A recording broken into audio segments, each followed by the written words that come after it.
చూశారు కదా వర్మ, ఈ సినిమాలో నన్ను పెట్టలేదు, లాస్ట్ సినిమాలో నన్ను బాగా పెట్టావు.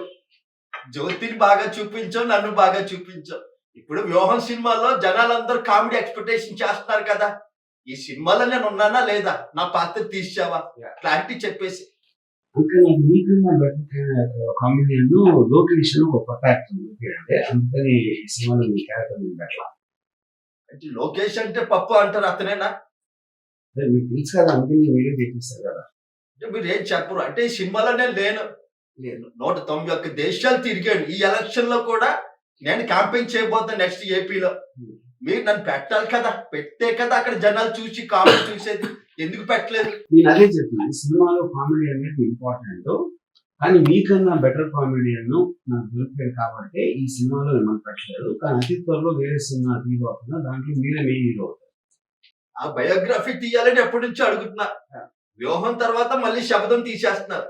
నా శబ్దాల గురించి ఎప్పుడు తీస్తారని అడుగుతున్నాను. మీరు అంటే మీరు మాట్లాడుతున్నారు, మీరు నెక్స్ట్ టైం ఎప్పుడు అన్ని చోట్ల ఎలక్షన్ పోటీ చేస్తారో ఏ సంవత్సరం ఎప్పుడైనా అయితే ఆ రోజున ఉట్టి మీరు ఒక్కరే ఉంటారు, ఏకపాత్ర అంటూ మీ మీద వస్తున్నారు సార్.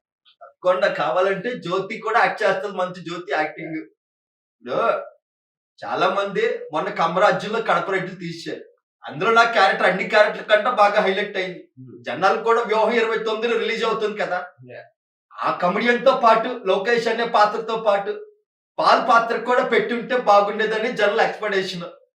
పాటలను పెట్టారా సినిమాలో? జనాలు ఎక్స్పెక్ట్ చేస్తున్నారని మీరు అనుకుంటున్నారండి. ఎందుకంటే మీకు వచ్చిన చోట ఓట్ల నంబర్ చూస్తేనే అలాంటి క్రౌడ్ ని జనాలని ఎవరు అందరండి.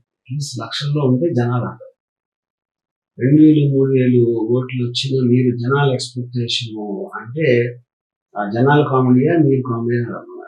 సర్వే జన సుఖినో భవంతు, సర్వజనులు సంతోషంగా ఉండాలని నాన్నగారు ఆశీస్సులతో ఈ రోజు పార్టీని స్థాపించి ఎంతో విజయవంతంగా ముందుకెళ్తున్న సమయంలో వర్మ, అటు నా అల్లుడిని అలాగే బావగారిని నేను ప్రతిసారి నీతో చర్చించాలనుకున్నా. కలిసినప్పుడు బాగానే మాట్లాడతాం, కానీ కరెక్ట్ గా ప్రతి ఎలక్షన్ మూమెంట్ లో మొన్న బావగారు జైలుకి వెళ్ళి వయసు పెద్దవైనా ఎన్నో ఇబ్బంది పడి వచ్చాడు.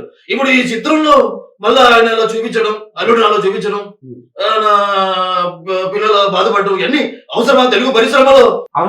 అవసరం కనుక చేశాను కదండి.